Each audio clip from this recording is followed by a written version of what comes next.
Like before this, were you like at the shop or something? I stopped into the shop really briefly, and right before that, I was meeting with he's sort of my intern at our vinyl, unofficial internship that he's doing with me, and then he's also my mentee now. I am his mentor. Awesome. So both of those things are sort of concurrent, and I meet up with him as much as I can to just sort of provide guidance, and he seeks advice from me. He's still in school.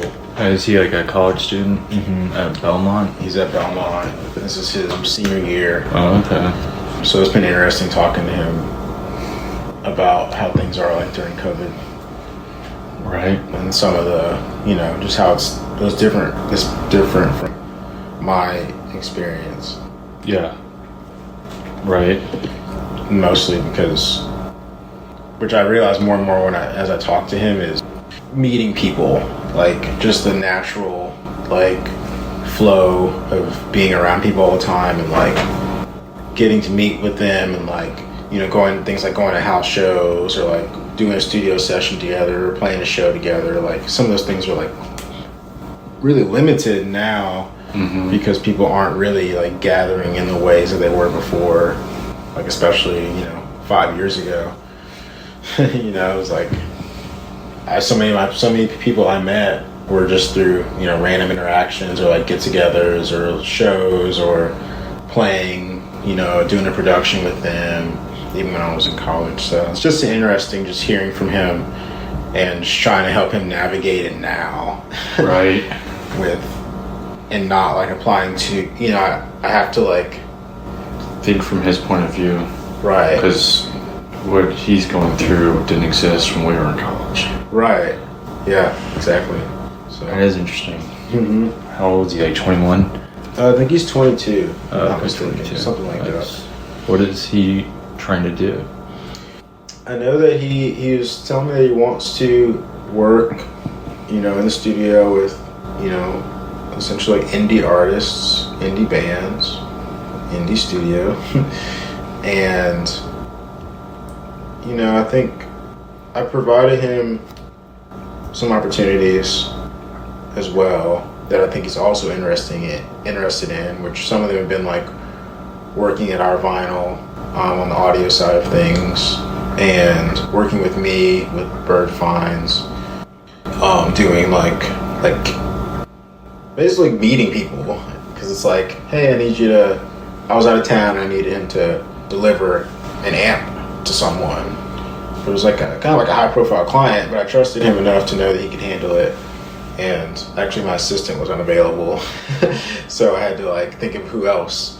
And I was like, oh, well, this person can take care of it. And he did a great job, and got to meet this person, and and within that he can form his own personal relationships, and like he's a good person, so providing opportunities basically for him to meet other people and like interact, because what I was explaining to him also was that that's how you continue to have work, is you can show that you're a good hang, and that you care, and that you're good, you can problem solve, sorts of things like that. Right. Put people at ease is a big reason why people get called back for things. Right. Like, oh, we like having that person around. Right.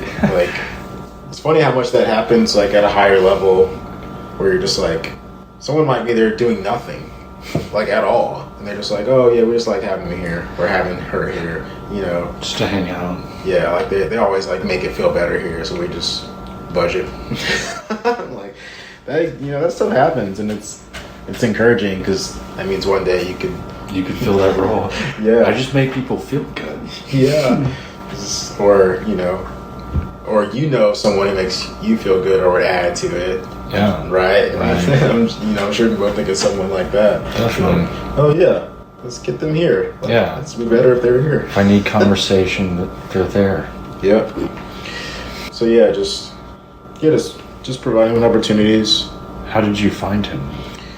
He reached out to me through we did an internship fair at our vinyl. Okay. and I was someone who volunteered to kind of, talk about. Well, I learned that I could take on an intern if I wanted to, and that there were a couple other areas like production assistant, graphic design, intern, and then there's one other category, A&R intern. No, that wasn't one of them. We already had an A&R intern. But yeah, just through that internship fair, and it's funny because I got a lot of applications specifically for audio assistants.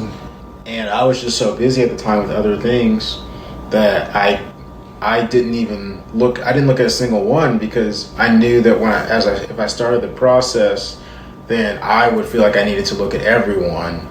And so I was like, I don't even know if I actually have the capacity to take on an intern, right? That's kind of where I got to. And then he just reached out like a bunch, like wasn't annoying, wasn't like, but it was just like, hey, just wanted to make sure you got my message. Hey, really interested in this. Hey, really want to, work with you. Persistent. Yes. And now I really understand, like my dad my dad hires people. He's really good at it. He recruits people and fills specific roles. And yeah, he's always told me, follow up. And that's what this person did, is they followed up a bunch, and it got my attention. Like, just literally, because I just said I didn't have the capacity to take on anyone, but I was like, this person obviously wants to be here. Mm-hmm. Like, they're really motivated. And then it was like, the last message was like, hey, just reaching out one more time. And like, that's when I was like, oh, the breaking point. Yeah. I was like, they're like, before I take on this other thing, just seeing if this was a possibility. And I was like, I have 5 minutes. Let me write back. And then, yeah, we spoke on the phone. I'm a pretty passionate person, and like, it seemed like he was meeting that. And I was like, all right, well, like, we talked at length too. I explained to him like who I am, like what I do, because I felt like that was important for him to understand how I operate, and like what the role would be for him ultimately, and like how much time I'll be able to dedicate weekly, because that's how he had to look at it from his internship perspective. It was like, hey, I need like 25 hours a week or something. I'm like, I can't give you that. Like, I'm not even there that much. I have other things. I have like a business, and I tour, and I write and record, like I do other productions. My time, unless I'm doing a session here or on location with this company, I'm not usually in the office. And if I am, I'm doing office work. This isn't very helpful for your internship. Right. But so yeah, that's how we met. And then nice. I brought him in for a session. He did great. He got to know the flow, and we had I tried to create days where he came in and like, we set this up or troubleshooted that, and like just did things around that. I was like, well, I was kind of like, what don't I want to do that seems like he would be motivated and willing to do? And it's not anything like necessarily undesirable. It's just like stuff that gets pushed off to the wayside because other things are more important. Mm-hmm. That's interesting too. Also, because with my business Byrd Finds, I have an assistant, so that process was interesting. Like trying to figure out what I was willing to pass off. Right. And then I'm still learning how to actively stay on top of those things and make sure that my employee has the resources she needs to do the job that I've created for her.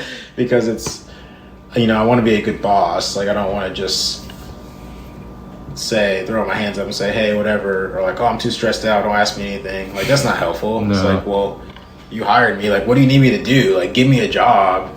And so again, it's like shifting perspectives and trying to think about what's most helpful, and like what's going to like at least keep things consistent or even manageable. That's why I even hired someone in the first place, is because things were getting unmanageable. I was getting so many requests, and like I was just kind of all over the place trying to do like 5 different things in every moment, and nothing was really getting done to the fullest extent. But now she's taken over a lot of the consignment, and we have just having a process that works, and it works for the people who use the service. And so now that's one big check mark because it's a really popular consignment service. Right. And people from all levels reach out, and I take care of some of the higher level, and so then like the whole thing continues to flow, because some of those things require a certain kind of conversation, interaction, or personal relationship with that person, so that I can explain to them how it works, and like they're gonna be taken care of, and then here's the outcome. Mm-hmm. Right. Yeah. Awesome. I want to get more into that, but I want to go ahead and do the little intro here.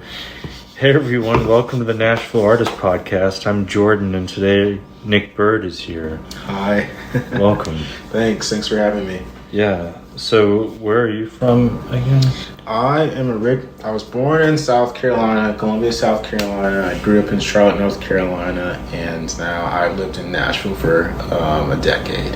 Okay, cool. So, what were you? Are you an only child? Do you have any siblings? I'm an only child. Awesome. Yep. So, what were you like as a little kid? What were you into as a little kid? I was really into cars when I was younger. I was really into roller coasters. I was really into being outside and like playing with my friends, video games. I hung out with my grandma a lot. My grandma Evelyn would go fishing. She let me drive her truck around her yard when I was like 10 years old. Things like that, like fun kid, only child sorts of things sometimes. And, playing basketball. I love basketball still. I try to play as much as I can. And, yeah, it's funny because I was talking to my parents last Thanksgiving. We were, like, sitting around playing games. And I was just asking, I was like, what was that like? Kind of, just like you asked me. And they're like, you were just busy. Like, you're always just, like, doing something, like...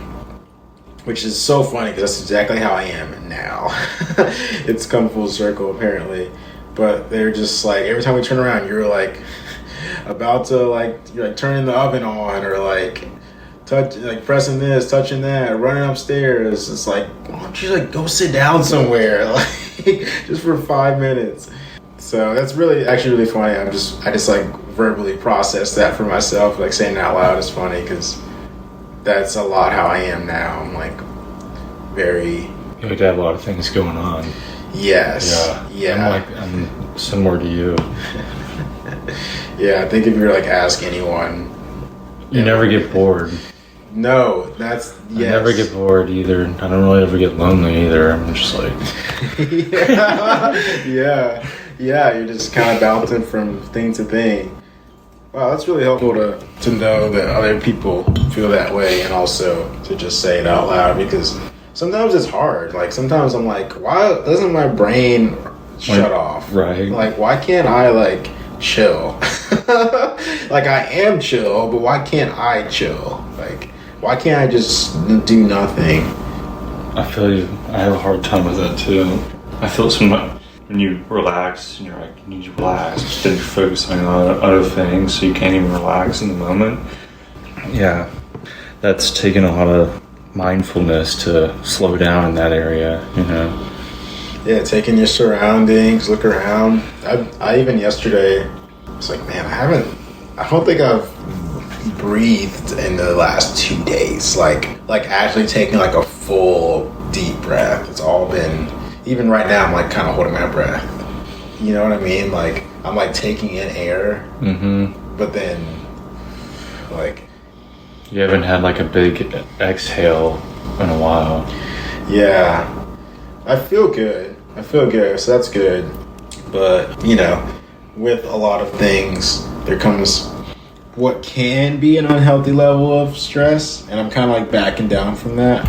And my method is right now is to just take things one at a time, right, and not try to do everything all at once.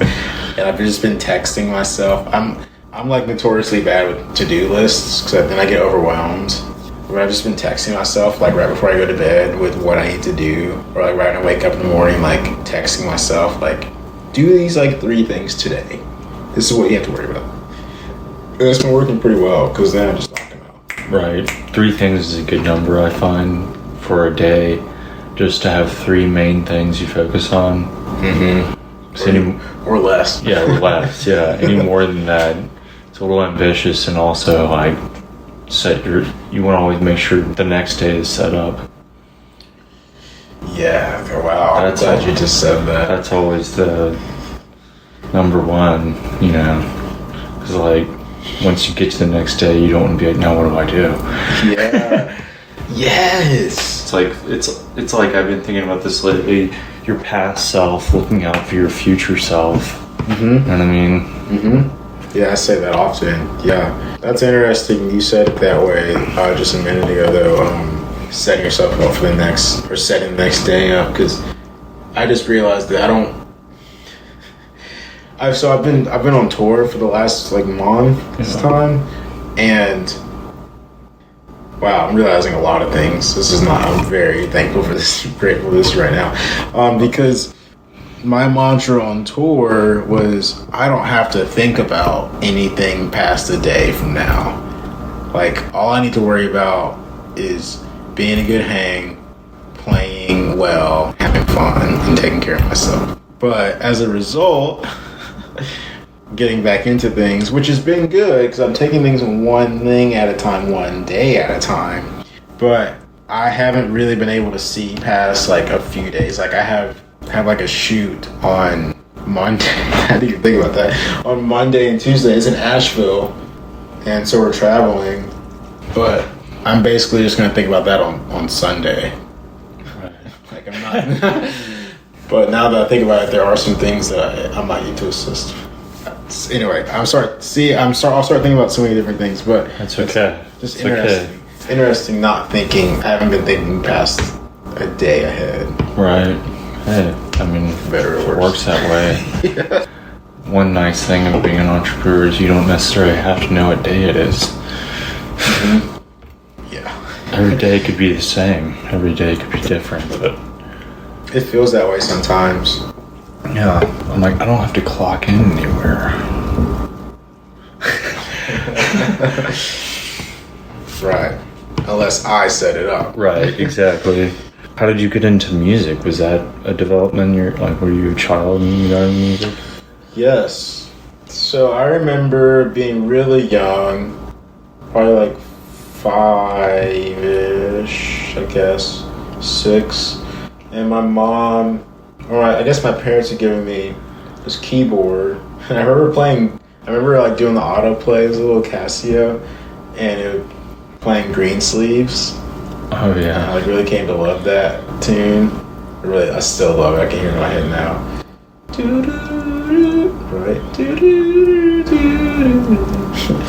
I think that's it. And messing around with that. And then I also had some bongos that they had gotten on a vacation in Hawaii that I always had beside my bed that I would play. But I really started thinking about music playing in middle school. Because I started playing saxophone in the school band, alto sax. And then there were also and I only played alto sax because I couldn't play drum set. There was a snare drum that you could do, but I was like, no, I want to play the drums. Like, I don't want just the snare. Like, I'm not interested in that. But then I also saw there's at the time 2 bass players in our ensemble, and I was like, that looks cool. Like, and so I started playing bass at the same time. Like, my dad was like, you just started playing sax. You want to play another instrument now? It's like, yeah, I do. And so, yeah, they encouraged me to pursue that. 'Cause my mom had been in a marching band in high school, and she sings at their church, and had been in a singing group in her hometown. Like, she used to play gigs and shows and stuff. And they both like great music, and so I was exposed to a lot of really good music. Like, it was always, cause my dad's a cook, so he'd always be in the kitchen cooking. And on the other side of the kitchen, at one point in my childhood, they had blown out this wall in between the kitchen and the dining room. And in that back corner, and at the other house we lived at, I guess, in the apartment we lived at, they had a good like stereo system with good speakers and just a bunch of CDs, like so many CDs, like Tony Braxton and like Aretha Franklin and like trying to think like tons of gospel music that was just so, and hearing it through the speakers, like the bass and like just like the groove, and it would make you feel so good, and like good food is cooking. So like the music would be playing on one side of the kitchen dining room, my dad would be on the other side, like just in front of the stove, oven going, like whether it's making cakes, whether it's making, you know, whole, you know, mac and cheese and green beans and collards and stuff like that. You know, so those are actually two things that I really value, is good music and good food. They go hand in hand. I mean, you can enjoy your music while you're eating, enjoy your eating while you're listening. So it's like, actually with both those things, I know I'll speak for myself, but I do know good food. And I also know good music, like the elements that make music good, like basic things. Just like with cooking, you want to have any sort of baseline flavor, you gotta put salt and pepper in your food when you're cooking it, not afterwards. When you're cooking it, it's got to be in there in the cooking process. And it's like the same with music. And I actually have a lot of conversations with my dad because he doesn't understand music at all. I understand cooking to the extent that I do, but not to the extent that he does. And the parallels between how we describe our crafts they kind of blow my mind. How it blows my mind how easy it is for us to connect that way. Like, I'll be talking about music. He's like, oh, that sounds like me in the kitchen with cooking. And it'll be like instantly, he'll just completely understand what I'm saying. Like, I don't have to try. I just like explain it my own way. He's like, oh yeah, like that makes sense. So yeah, music's been there for a long time. Growing up with my grandma, she would keep me a lot. We went to her Baptist church, very small church. And I would always be, because I was just kind of like, whatever, you know, after a while, it's just kind of, the pastor's just saying the same thing over and over. And I'm a kid, so I'm like, I'm not able to actually sit here and listen to someone talk for an hour.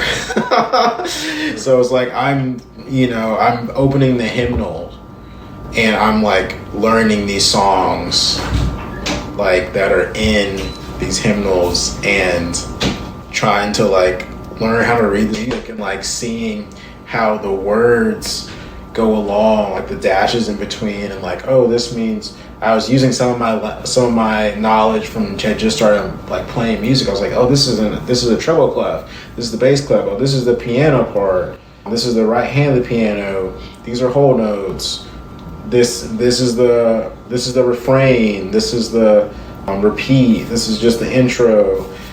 And so a lot of that stuff is very, very deep in my brain now because it's such a long time ago. But those are definitely, foundations. And then I started playing. Like I started, playing in the band, like I said. And then I got a lot of opportunities through the church that I was going to play in like the youth group band.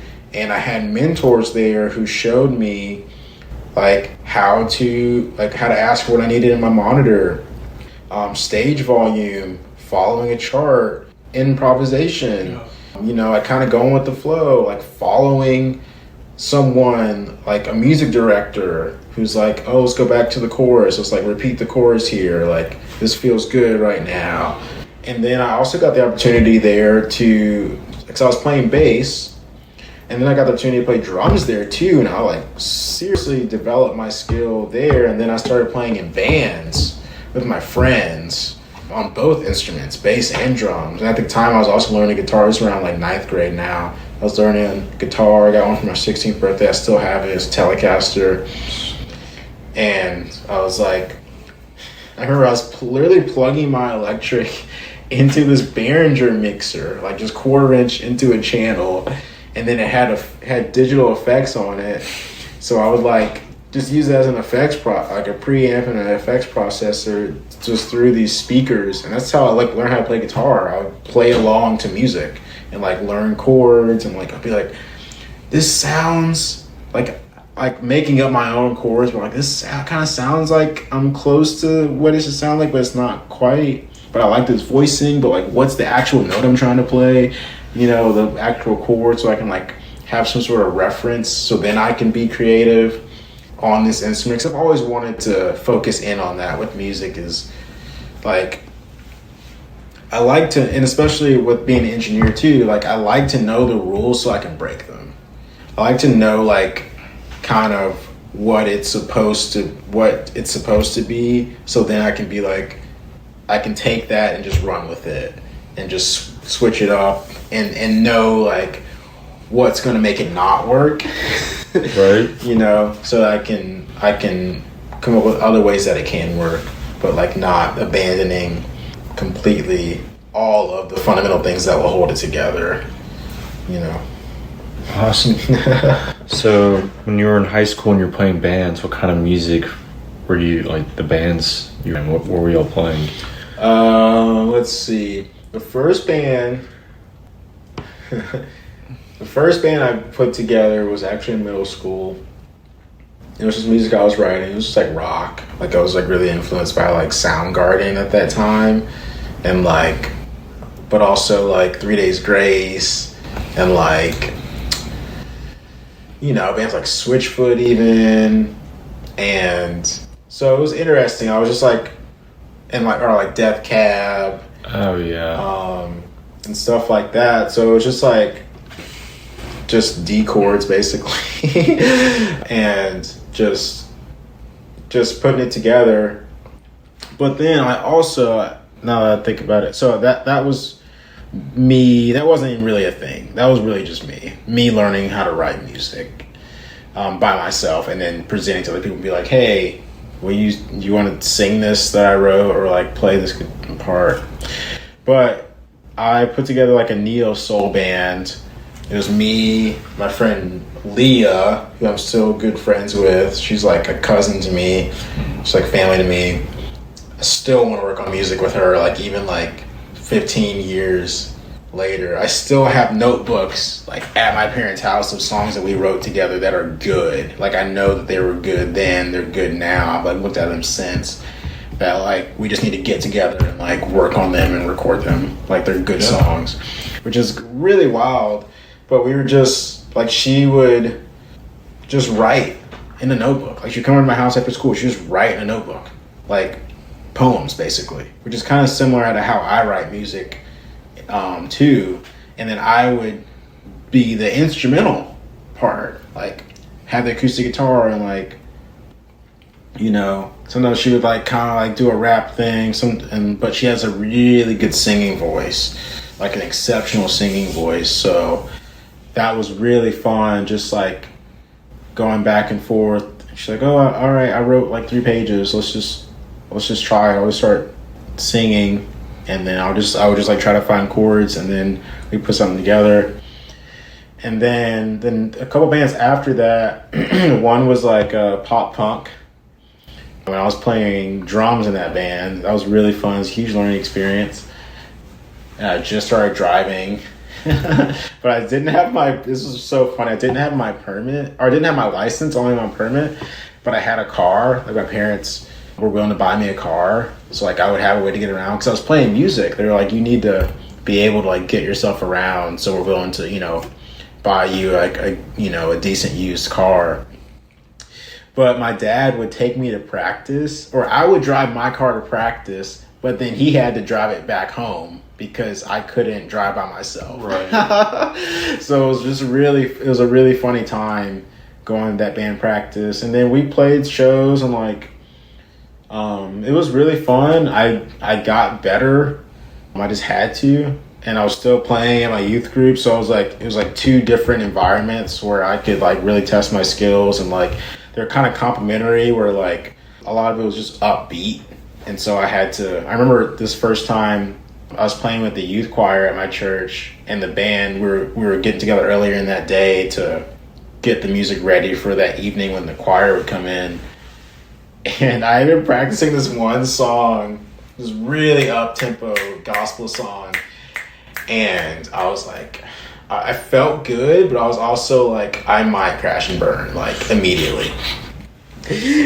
And they were all ready, like, they're all great musicians, and expecting me, which is good in a sense, in other ways it's terrifying, expecting me to, like, be there right with them, or have the willingness to learn. And we start this song, and I remember I was like playing to a track that they had made, you know, just to keep us together. It was like Better Than a Click, which is like a track, like a shaker track, kind of different kind of thing that only we heard, I believe. And dude, it was like my right foot just fell apart. Like I was like, I can't. Yeah.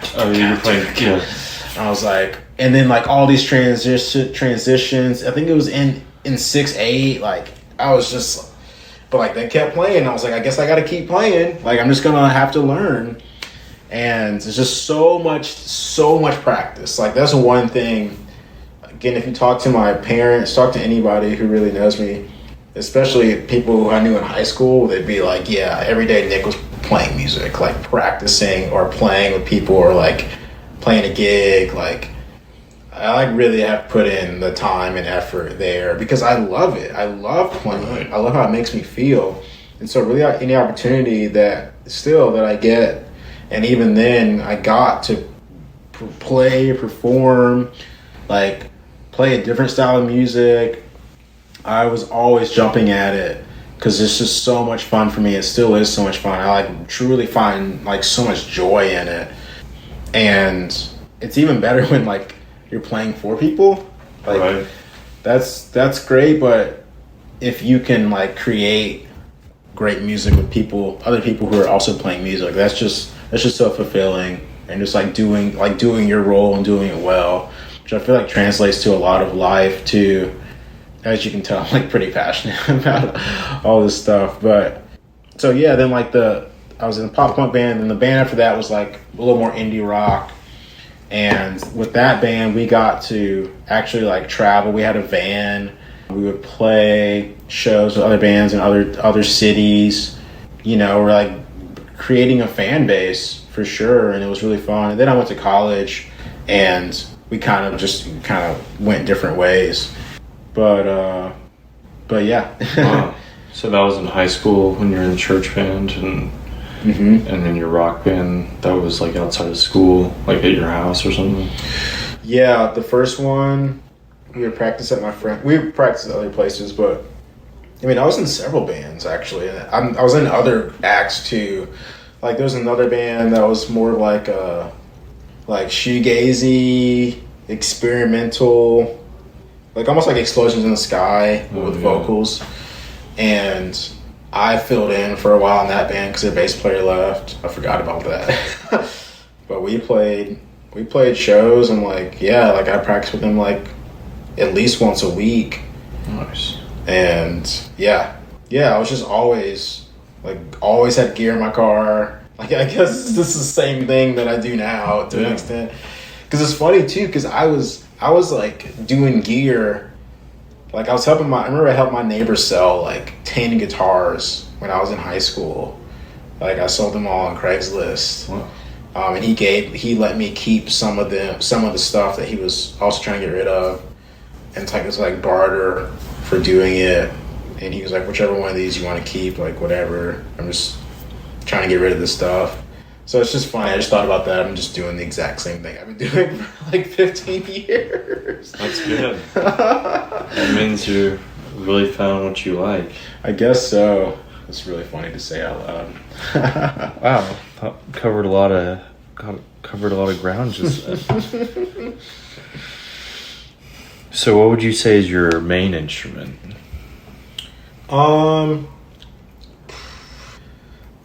I guess the bass, like professionally the bass.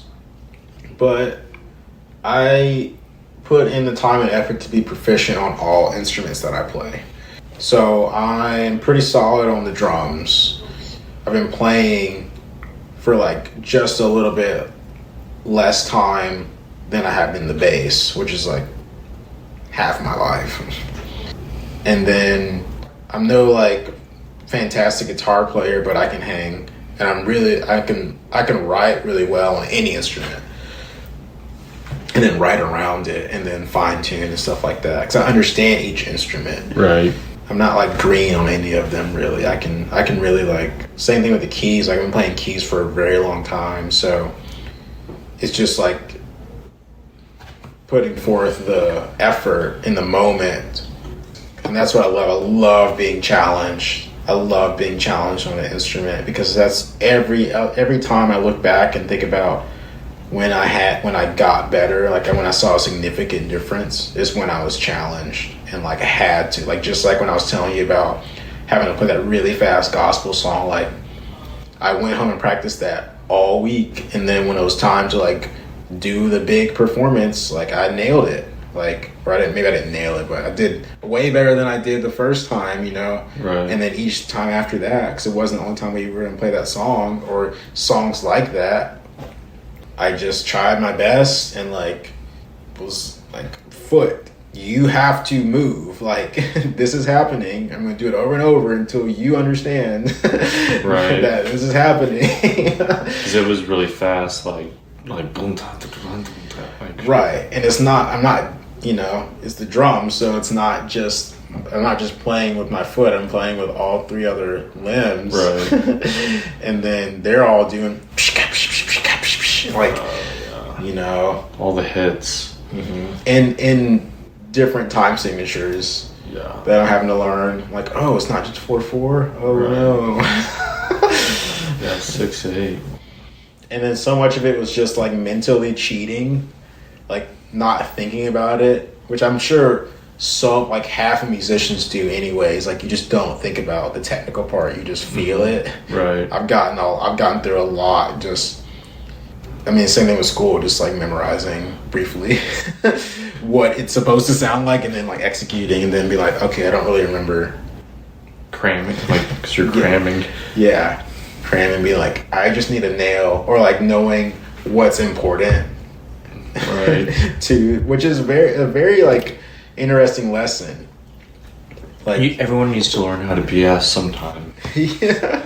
It's like, what's most important? Because yeah, I mean, truly, when you're thrown into real life situations, like, you can't always worry about all the details. You have to be like, especially in like, I'm just gonna say, yeah, I'll figure it out. Right. What needs to happen? What can't not happen? Right. And then what if happens will be good, but not essential. It's like, I definitely need to hit the one on the top of the chorus, or this is gonna sound bad. But if I don't remember the third chord and I can like feel it, that'll work out better than missing the first right. down. Everyone's got to be together. Bass note. I'm the bass player. Like, and then, okay, what key are we in? What note are they? How are they singing? What are they probably going to go to? That's how I think about music sometimes too, especially from that perspective. And like doing so much improvisation over the years, and like just having to go along. You're like not in charge. You're holding it down. You're holding it down, and you're like listening and supporting. Right. As a rhythm section person, which another thing that just translates into life. Like, I really do feel like people who embrace that mentality, like, do well as support to other people, because they understand that what it means to like drive, but not be the drive, like not be seen as a driver. You know what I'm saying? Like, I think so, yeah. Like, you're the engine, the foundation. Right. If the engine turns off, then the car doesn't move, but someone can drive the car. Very loose comparison, but just what I'm really trying to say is that, yeah, just supporting. You're always serving a part somewhere. Sure. Yeah.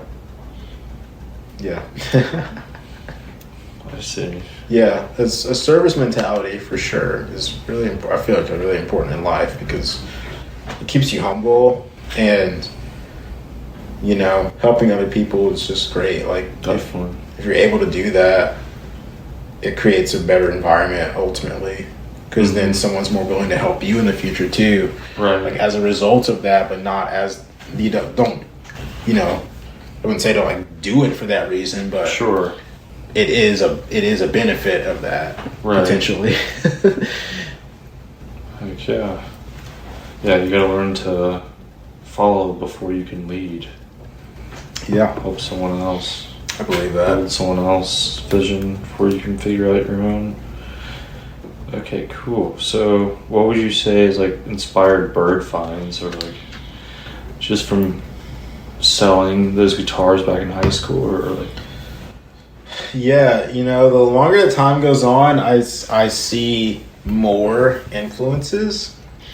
One of those influences definitely it's just my family. Like that same conversation I was talking about when my parents described me as a busy child, they also were telling me about my grandma and how, so I was like, what did she do? Like, what was her career? Because when I knew her, you know, she was older and like doing different things in life than I thought that she might have originally done that I had no knowledge of. But apparently she was, I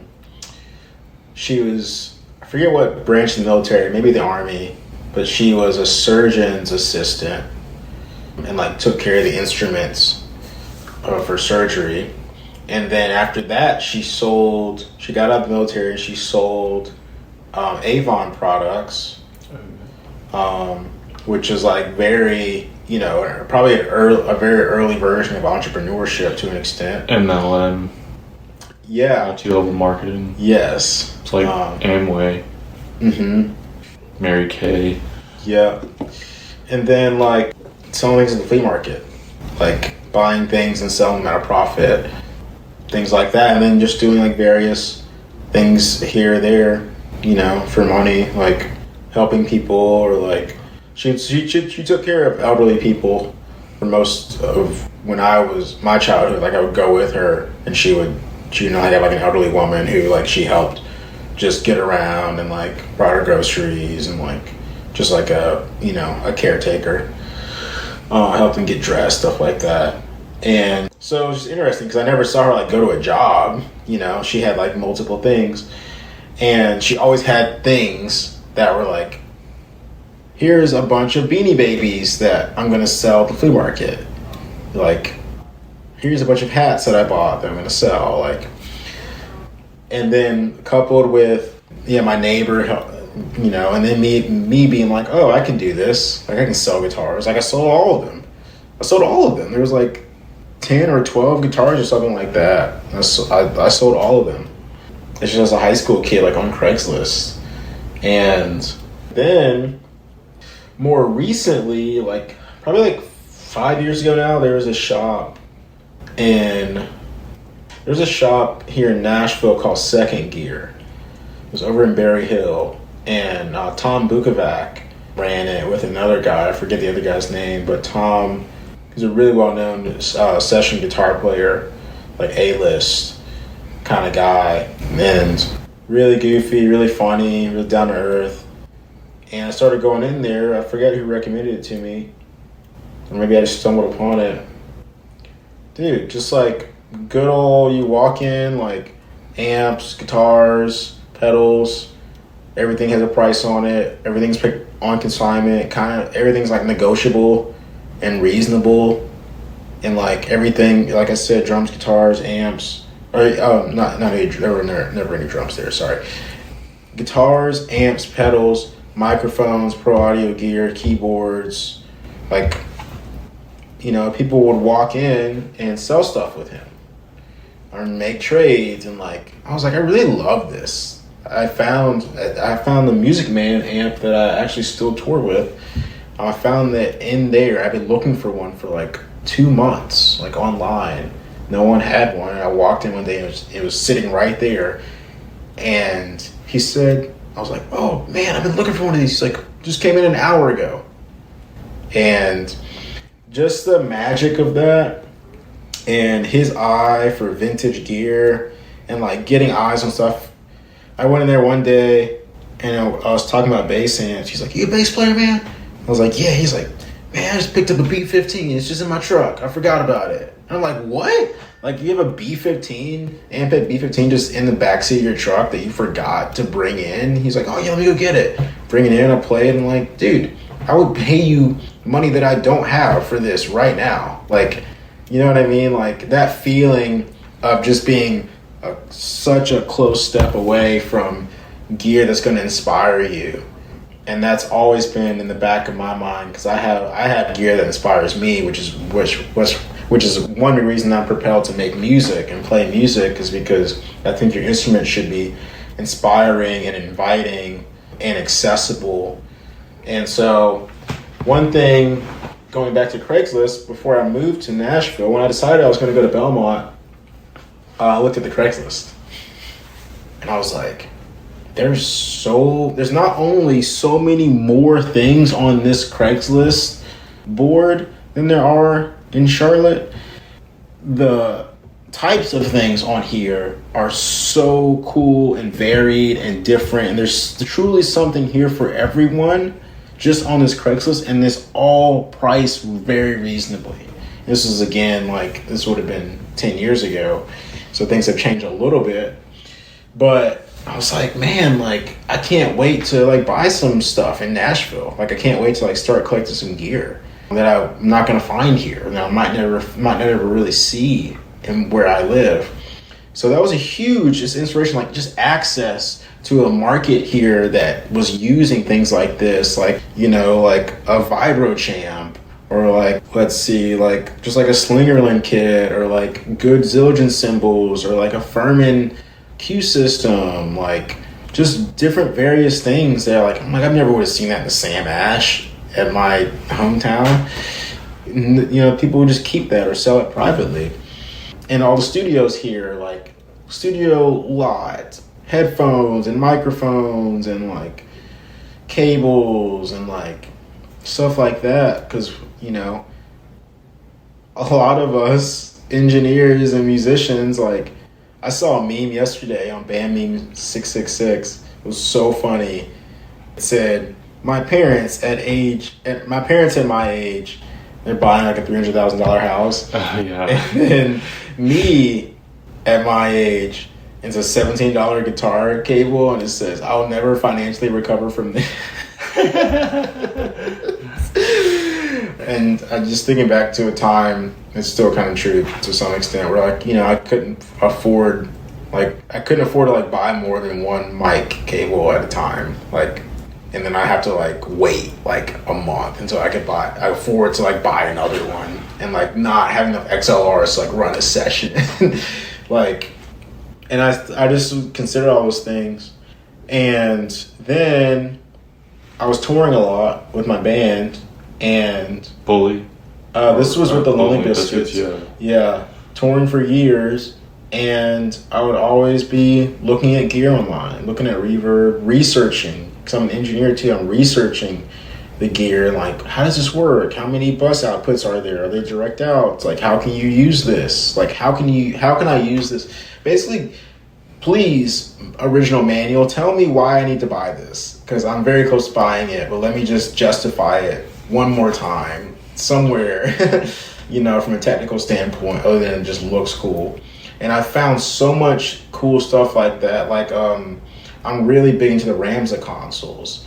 They're made by Panasonic. They're still a company, but I didn't really know that actually until they do a lot of the sound for the Olympics. Wow. Yeah, they're like the company that they reach out to provide the proper PA system and whatnot. Yeah, which is crazy because Ramsas were made in the 80s, like originally. The company started in the 80s. Anyway, I found a Ramsa console on Craigslist like I guess it would have been like 5 years ago now. I was like, what is this? And I did research. I looked at the manual. I read some forums, as we all do. Figure out what's going on. And everybody's like, yep, this is a solid tracking board for a band. It has direct outs on all the channels. I'm like, cool. It was only like a couple $100 with a road case. And I went and got it. And there's been, again, a lot of gear like that. And so at a certain point, I started seeing deals everywhere. And I was like, man, like, there's so many people I personally know. I was like sending people Craigslist ads. I'm like, you should buy this. Like, you should get this. Like, buy this on Reverb. This is what you've been looking for. And that was happening to a healthy amount. And then one day I was hanging out with this is really kind of where it started in one way. It's a lot of factors to it, of course, from a lot of different top periods in time. But one day I was hanging out with my friend Kurt, and he was just talking about how he was looking for a Telecaster. And I literally been in Fanny's House of Music the day before and played this like amazing Telecaster. It was a custom built by a guy in Hendersonville. It was the lightest weight Telecaster, probably the lightest weight like full size guitar I've ever picked up. Like, it was just like air, and it sounded great, played great, cool color. I was like, dang, like, I kind of want to buy this. Like, it's only like $600, $700, something like that. I mentioned it to Kurt. He goes and buys it. Like, he goes and plays it. We go together, actually. He goes and buys it. And I think, yeah, so then he still has a guitar. Like, they just put out a record. His band, the Radco, just put out a record. I'm sure he used it on there. But he was talking to me about his dad. His dad's a car salesman. And just mentioned, like, man, I should, like, pay you a fee for finding this for me. And that was one of the bases of the idea, was just being a gear finding service. Because for me, I knew that when I needed the gear, I didn't have time. Like, your job as a musician isn't to be on the internet all day looking for what you need. That's not what being a musician actually means. Being a musician means playing music and writing and things like that. It extends into things like having technical knowledge, like being an engineer, researching, going and, like, of course, finding. I'm not discounting, like, going and finding the primary instrument you like to play or other instruments, but it's all auxiliary to the actual definition of being a musician. And I was just seeing a lot of my friends playing gear that didn't sound very good, or like they're just like, I don't know what I need, or like I can't afford it. And I'm like, well, I can find you a deal because I'm really good at that. That just runs in my family. My parents have owned so many used cars that they paid like nothing for, because they're just willing to like search and look. And like same thing with like the idea of like thrifting and like, going to the flea market. Like, if you know how to look, you can really find something good and that works for you. And so I kind of already had that spirit. I'm always just very inquisitive. Like, what's over here? What's back there? Like, let's just misspell this word and see what comes up on the eBay search. And so I was like, that's not.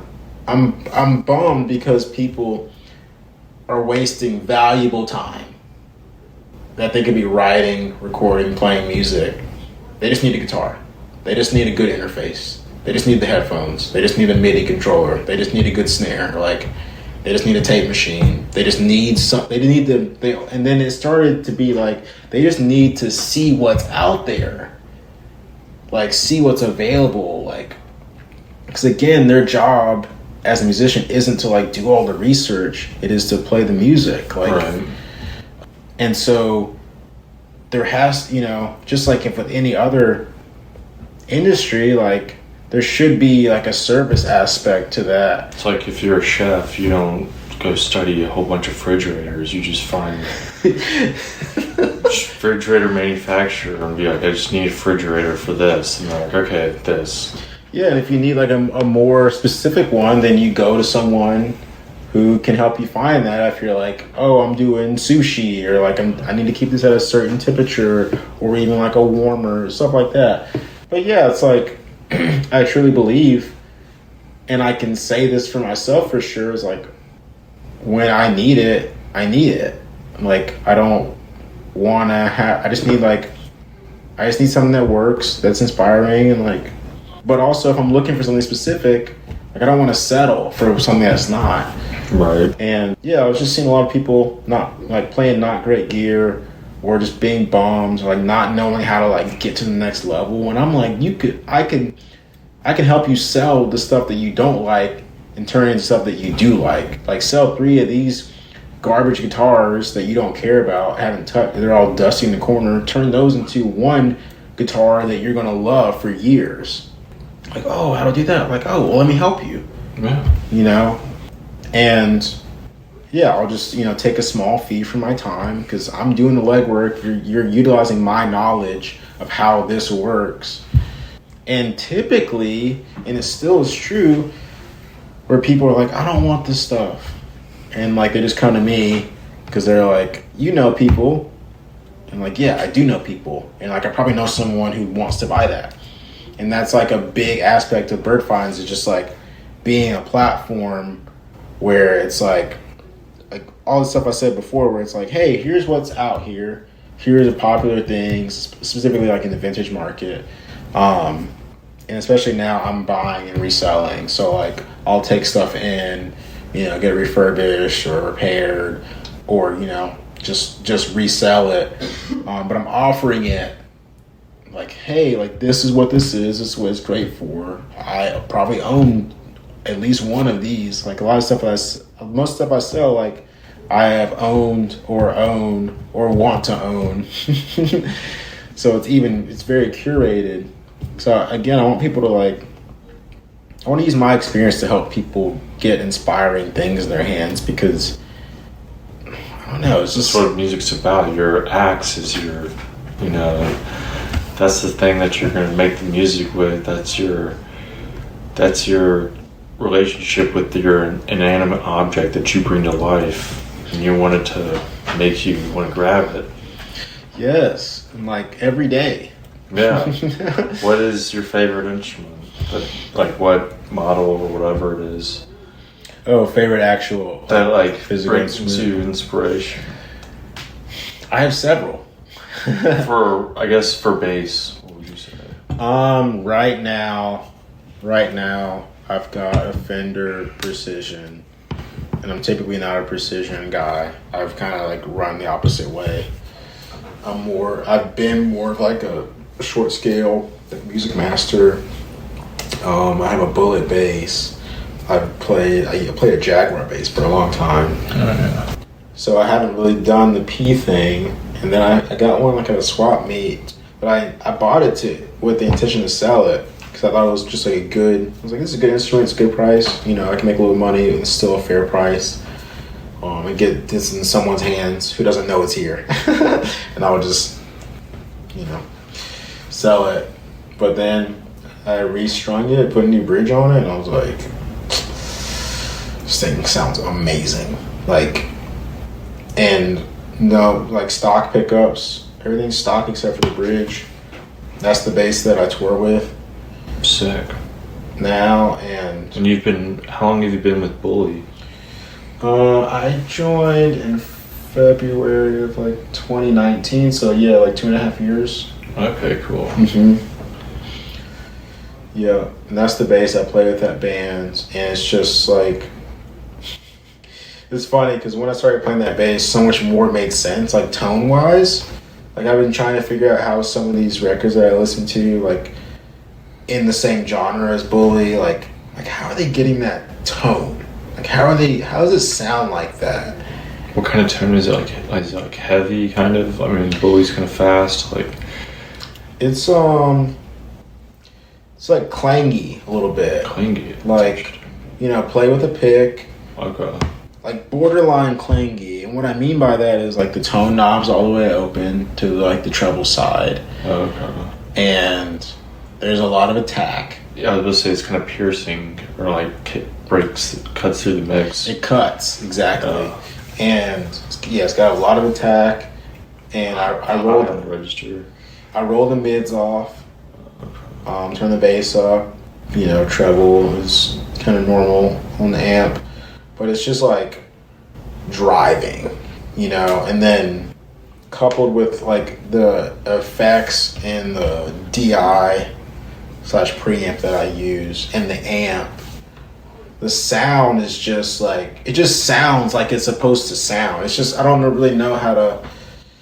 And the bass does that by itself, but going through some of the circuitry that I have, it just sounds, it's just crazy. Like when something just clicks, you're like, oh, like I've been trying to figure out how to make it sound like this for literal years. Like, and then you can kind of take that as a starting point versus like fighting to get a good tone.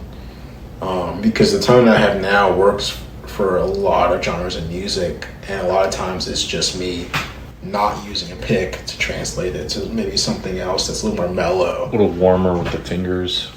Right. But still like this very confident and powerful tone that's not overbearing but is very present. And you feel it, and it's not like, it's like, oh yeah, I feel the bass, like. It's got that drive that kind of hits you on the back of the head, kind of like, I don't know, it's always on your heels. Yeah, and it blends with it, you know, blends in with a drummer, and yeah, it's just confident. Like, it's just confident. And I feel like in my professional career as a bass player that I'm confident enough to where I can meet. Like, it's 50-50, right? Like, you can have a great, the best sounding rig ever, but if you're not confident enough to play it, then it'll come through. And the opposite is somewhat true, but less true, I do think. Really confident player, like subpar rig, you can still make that work. Right. But in either case, you're still compromising. So like both things, when they're really clicking, it's like if you have like the world's best snare, but like someone who's timid. Yeah, you're scared to hit it. Yeah. It's like, it's probably not going to sound like it should. Sound, like a scared person hitting it. Mm-hmm. Oh yeah, dude. Well, awesome. What kind of music lately have you been listening to that has inspired you or motivated you? I'm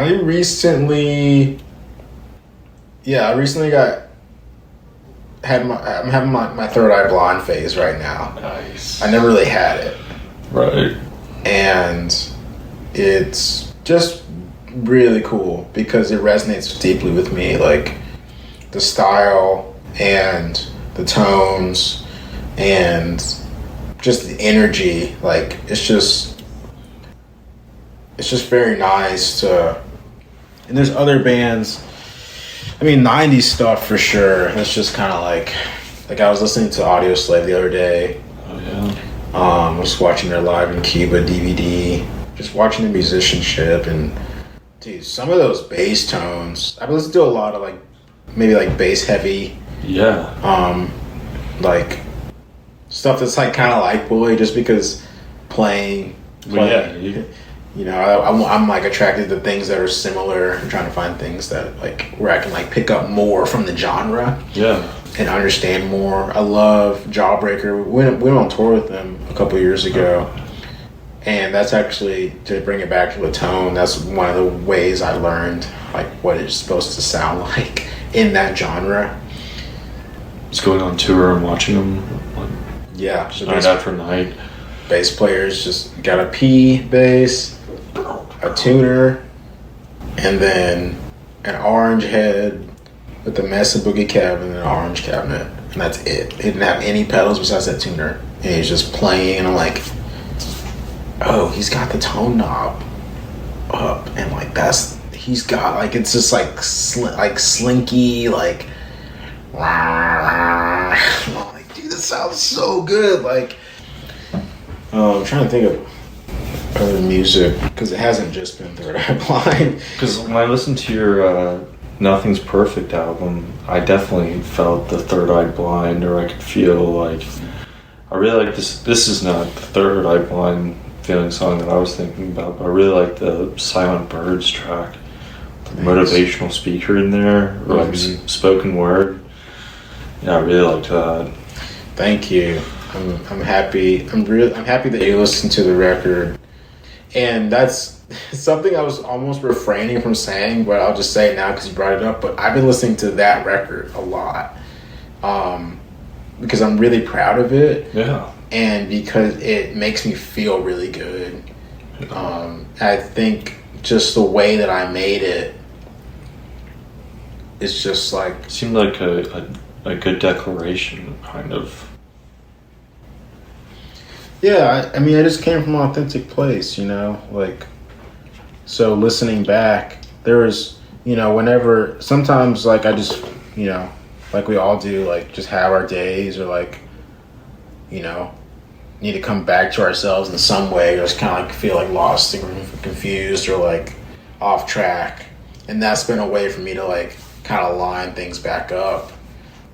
Which is interesting. It's interesting because I like my music. I've put out a lot of music at this point. I like it all. And I do the same thing with my older releases. Like this one's the most recent, obviously, but I don't know. I've been listening to it a lot. Like it just, I'm really happy with how everything turned out. And my friend Sam helped me on a couple tracks. And so there's a little bit of other influence there and work that I can really appreciate. That's not just my own. Sam from Lonely Biscuits. Mm-hmm. Yep. Sam Gidley. Yep. And there's a number of records that I need to listen to, but I'm funny with that. Like, I'm a very mood-based listener, so there's a number of things that, even like to extend to like movies and stuff, like TV shows, stuff like that. Like I have to be in the mood. Like I have to like arrive at the thought myself, where I'm like, okay, now I'm ready today to listen. Like I'm going to listen to that record today. Like it's just how it happens, because otherwise it kind of like it just doesn't hit me. It doesn't like stay with me in the way that I like to just be really intentional about it and not just throw it on. I want to like, especially with Friends records and Friends things that they made, I want to like set aside time to be intentional about listening to it and experiencing it in like a really authentic way, so that I could talk to them about it when I see them. And not just be like, oh, listen to it. It's like, that's...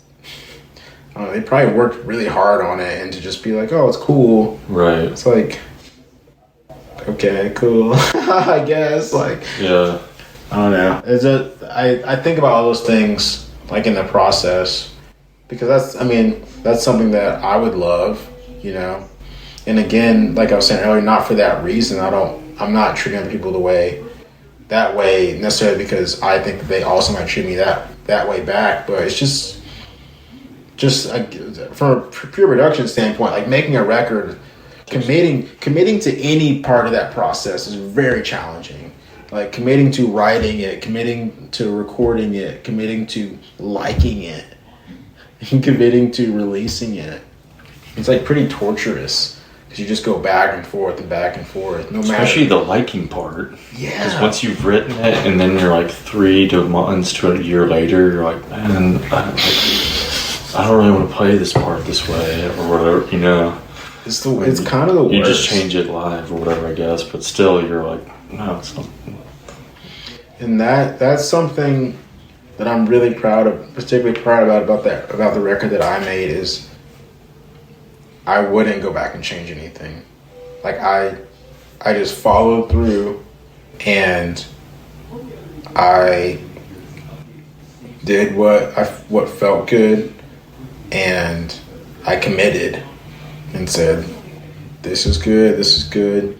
I'm making a decision about this. I'm not going to backtrack on whether I like this or not, or whether, really more importantly for me, that I want other people to hear this. Right. Like, And one of the big reasons I even made the thing is because I wrote those songs using stream of consciousness, which was just amounts to me like I've done it for over 10 years. Yeah. Like I literally take out my phone, start speaking.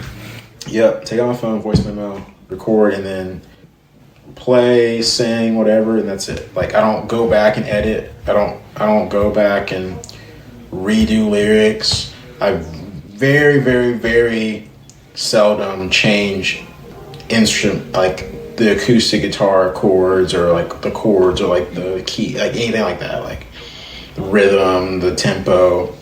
I'm just as authentic to the feeling was in the moment as I can be. And so then what happens in the recording process, and I've watched this from the opposite standpoint where people try to chase a feeling in a recording. It's like very unfulfilling because they're starting with something and expecting the end to whatever they end up with to be the fulfilling part. Like in the sense of they're chasing a feeling and trying to like inflict the feeling instead of starting with the feeling. Yeah, and then let that be the inspiration for the action. And maintain the feeling throughout the production process, which is very difficult. I'm not saying it's not hard. I'm just saying the way that I do it the opposite, where I just commit. The committal action is in the moment of like, you know, being honest about how I'm feeling in the moment. And then from there, it's just follow through.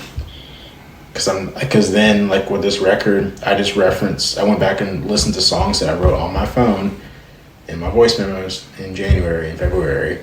And I was listening back, and I was like, okay, I like that. And I transcribed them, and then I relearned them, and then I recorded them. Nice. That's what that entire record is. From old things you've written down. Yeah. Nice. Yeah, I like the stream of consciousness thing. I like to do it in writing. I don't necessarily do it speaking, but just writing down words as fast as I can that are. Doesn't matter if they're related. Just obviously But the writing process is, and then looking at it. You know what I mean? Sorry, what I failed to mention in that, which was really big point I was trying to make, was that I paid attention to how I felt listening back to the voice memos of the songs that I'd written. And from there, I assessed whether or not it was helpful to share that with other people. And in every case, every song that is on that record, there is an original thought, an original feeling of mine where I was like, I'm not the only person who feels this. I could have when I was going through whatever I'm talking about, I could have benefited from, or I had benefited from someone else saying it in a very like straightforward way that wasn't inflated or conflated or like hiding how you're feeling.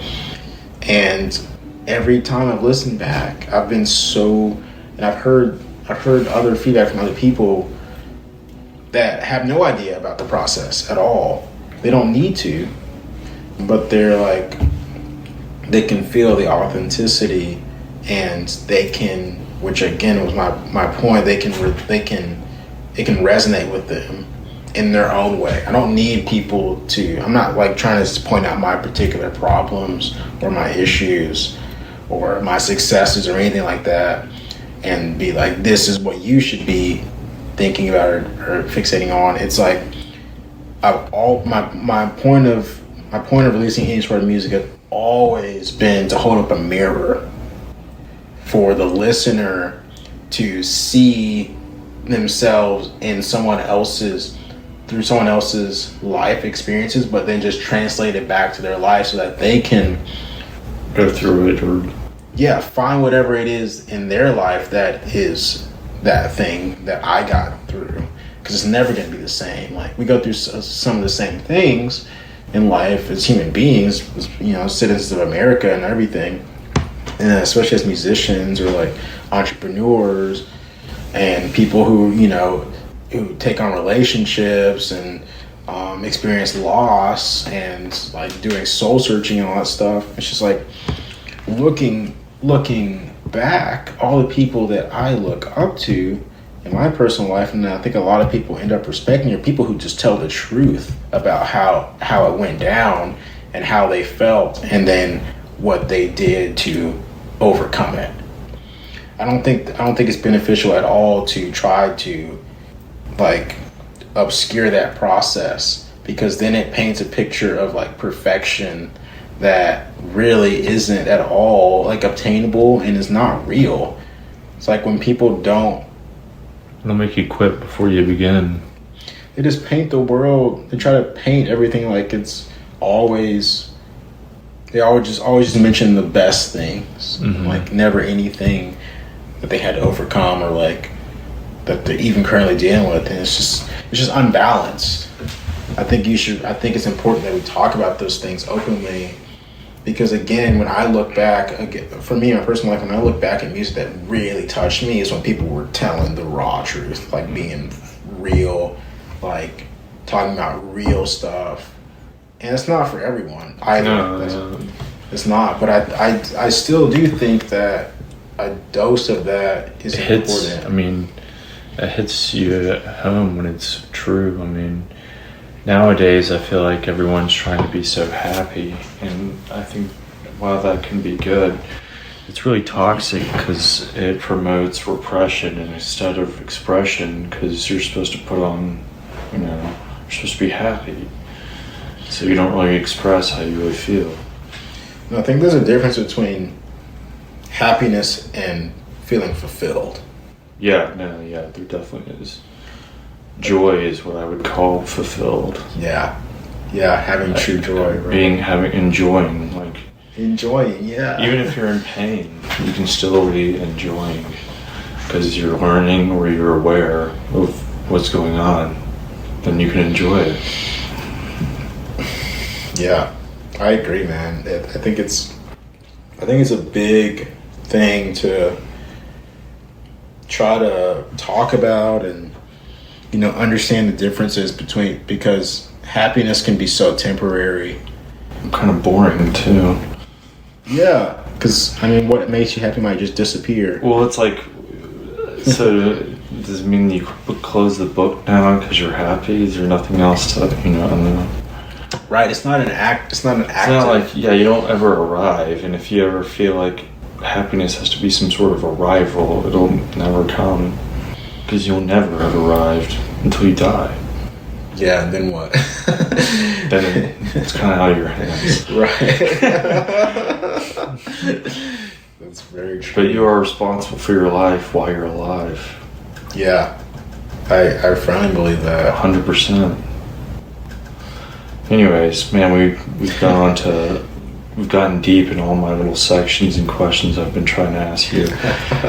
Okay, so now we're getting towards the end here. What's something you would say you've learned living in Nashville?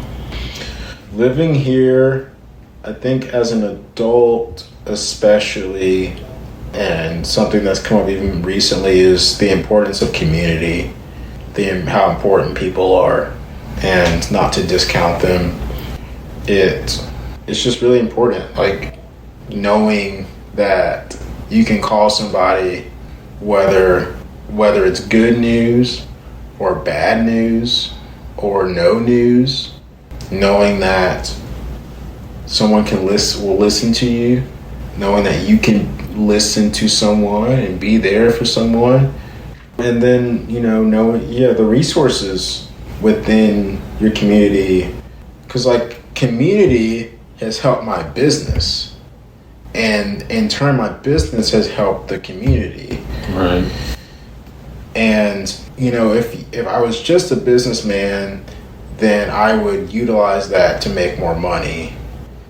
But because I'm part of the community and I care about the community, I try to do as many things as I can to enrich the community, which will, again, I don't need it to enrich my business, but it does. Right. And it also enriches other people's businesses, because I'm able to recommend other people all the time.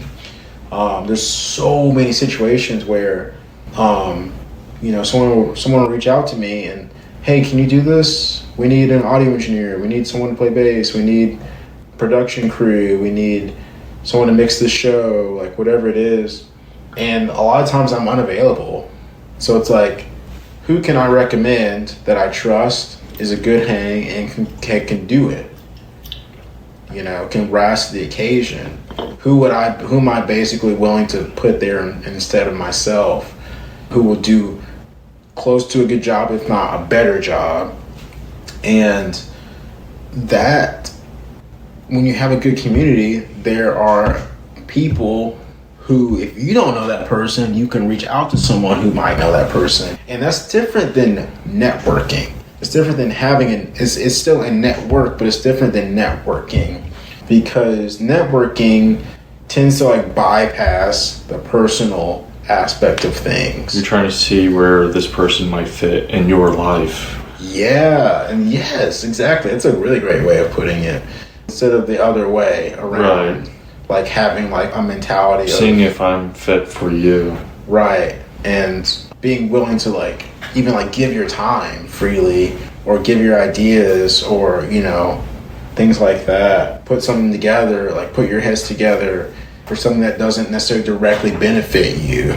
So that's a huge thing. And that's been true since I moved here. Going to college here helped me create a community. But then also, again, being an adult, there's been situations where I needed something, or I didn't have a place to stay. There was one point where I was I straight up didn't have, there was a week in between leases at houses, and I was on tour, and so I'd already moved out of my house, but I came back and I was I had to be here for a week. It was funny because it was a week I was graduating from college. And I straight up I had to sleep on my boss's couch. But we're friends, and I had community with him and his other coworkers and other people who live there, so it was cool, and it worked out.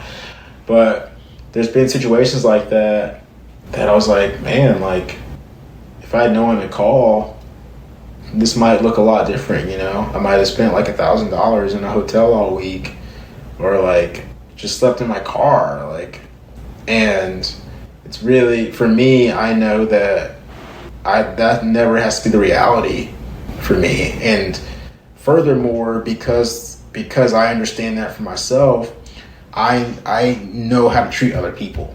I know how to help, how better to help them, just from taking it from my perspective and thinking about how I felt when I was man, I don't know where I'm going to sleep tonight. Who can I call? Who's gonna let me stay there for 4 days and set up shop with all my stuff. And that's probably one of the more extreme examples for sure, but it probably is one of the best, because your network is your net worth. Yeah.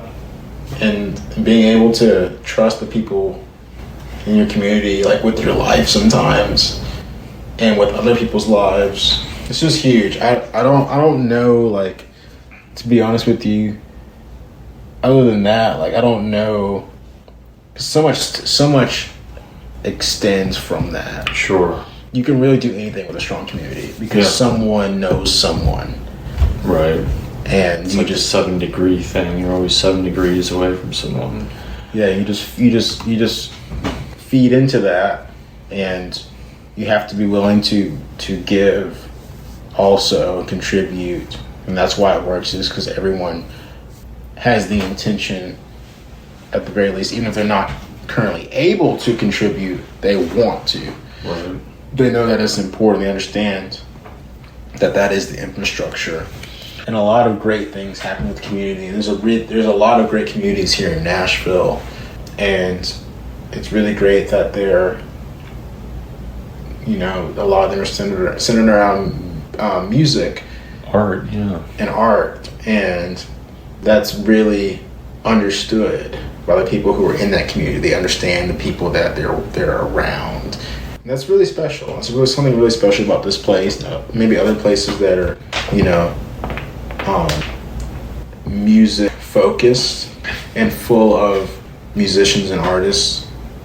So there's a culture that can help support them.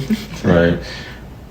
Maybe not always directly supporting them, but help, Definitely. Yeah, I mean, every individual that comes here to pursue art is a piece of what makes the industry here accessible for everyone else.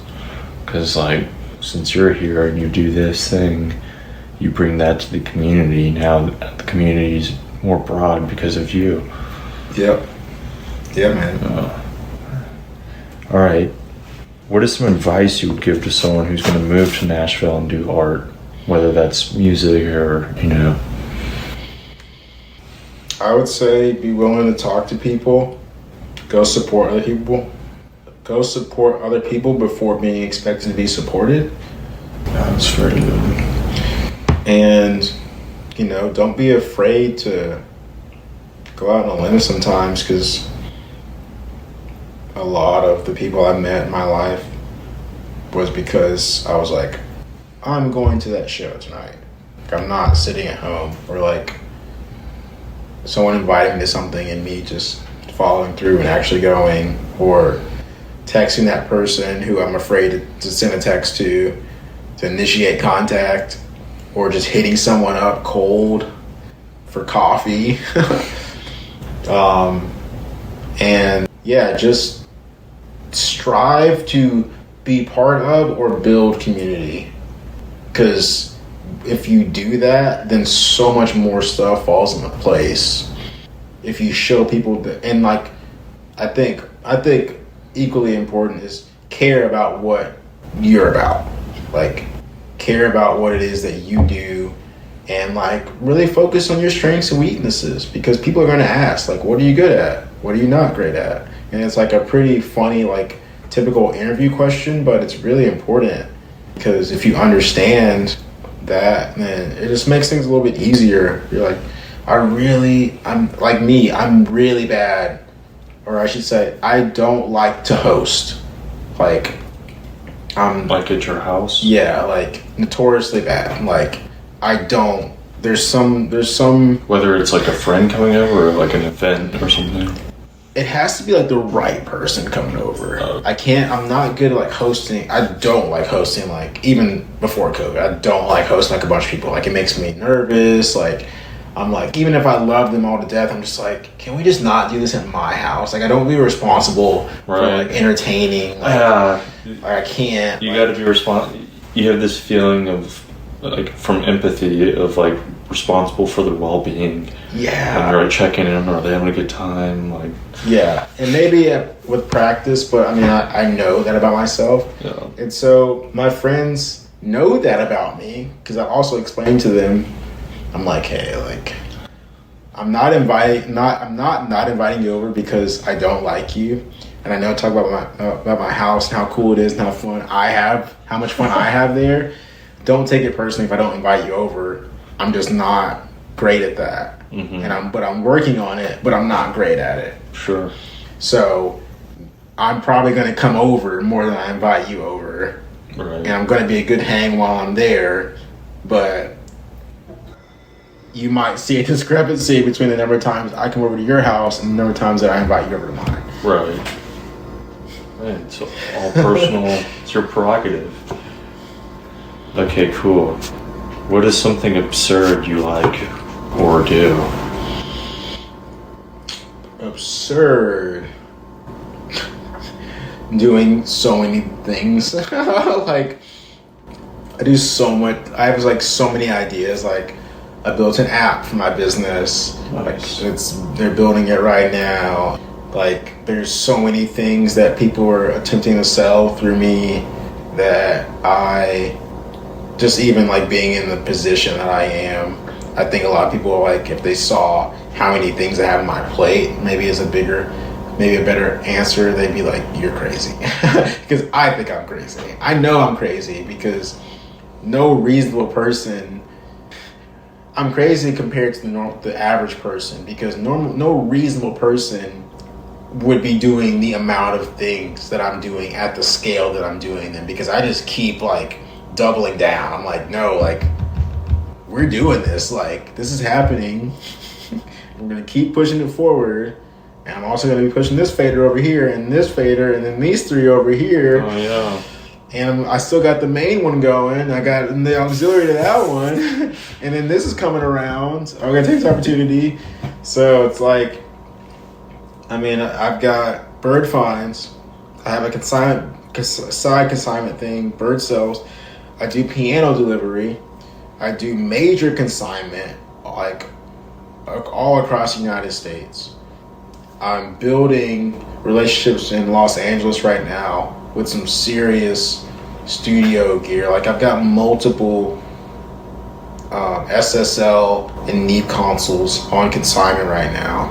Oh yeah. People are selling through me, like just found me on the internet, and I've talked to like on the phone and like spoken with, gone to their studios. My girlfriend lives in San Diego currently, and I've got 2 large format consoles at her house that I need to get to Nashville from California.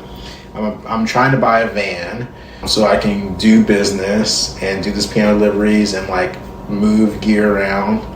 I routinely drive to other states to buy gear to sell. I try to have gear up almost every day. That was earlier in the year. I was trying to have new gear up for sale every day. I'm always buying gear. I'm at the shop 3 times a week, checking in, restocking my shelves when I'm in town. I'm organizing a sidewalk sale this weekend for people to come in and get their stuff on tables to like a yard sale. I have multiple pieces that I'll be selling there that I've just taken chances on. Like just like tons of items that I look at, I'm like, I can't believe I have one of those.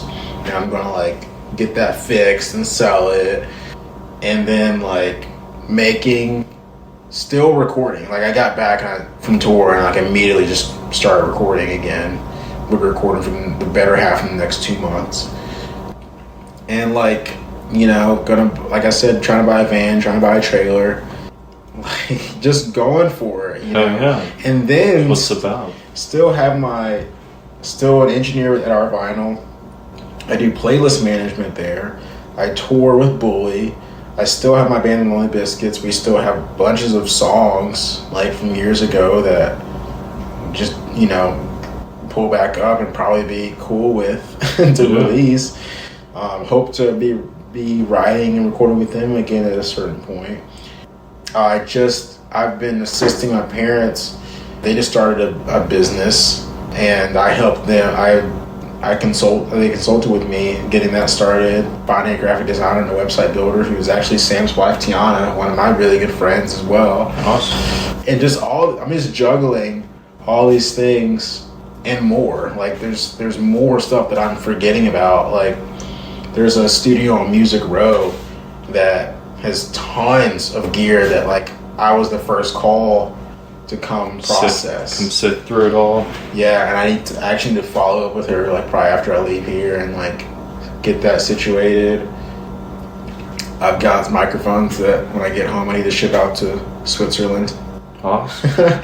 You know, like and then just tons of individual conversations with people where it's like they're reaching out and they're waiting for me to turn around. Like I won't say his name, but a gentleman from a really well-respected microphone company reached out to me and he's wanting me to outfit his whole studio. Nice. It's like, you know, and so me trying to find time for that. What do you need? What do you want? Yeah. It's a constant, my life is a constant, battle is not the right word, but it's just a constant exercise in balance. And time maintenance. Yes, time maintenance, balance. But the thing is, like, it doesn't matter. I would need to stay awake for probably at least 2 weeks. Like I would like have to not sleep for 2 weeks at least to like accomplish all the things that I want to do. But in that time period, that's the thing, is when I'm accomplishing things, bigger goals. Like I have more goals building on top of those. I'm like, oh, I sold one of these, I want to get another one. I want to sell 4 more of these. Where can I find more of these and connect to more people? How can I moved the piano, how can I move 6 more? Like, go big. And I like to be consistent, but man, it's really fun. I really enjoy it. And awesome.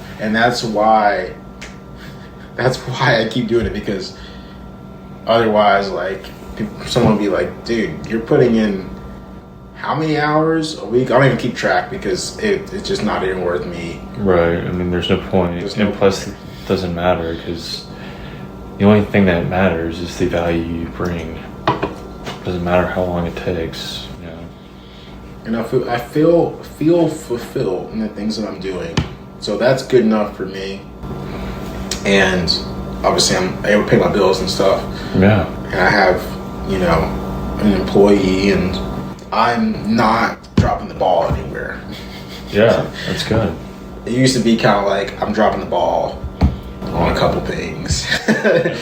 People are relying on me, and I'm like, woe is me, I'm too busy. It's like, well, no, you said you were going to do this. Right, holding people to their word, That is a big character reveal to a lot of people, is when you hold them to what they said they're going to do. And then either they're like, you're right, I didn't do it, I messed up, or they're like offended that you like brought up. Yeah, yeah, and so that whole thing. But yeah, okay, great, dude. Well, thanks for coming here and taking the time out of your busy life to do this. Absolutely. It's good, because, I don't know, if I came to some realizations today for myself. Hey, awesome. Because sometimes it's challenging, as I'm sure you know, going through the day as an entrepreneur and someone who's trying to make multiple things happen, and not really being able to explain to any one particular person necessarily all the intricacies, so that you can just get it out. Sure. And like not be churning it and thinking about it all day. I mean, dude, that's, for me, I have to pen to paper or type it out, to get it out, or play my drums. Got to get it out. I have so much energy, probably like you do, where I cannot sit still and don't get bored. And so I have to, my whole game is constantly time maintenance, and how do I utilize my time better? Am I wasting time? Is there a book I should be reading? You know what I mean? Mm-hmm. How do I get to the next level? Because it's like I can sit here and stare at this can and daydream and be so entertained. Yeah. But I can't do that for all day. Yeah. Or you shouldn't. Yeah. Again, thanks for coming. For sure.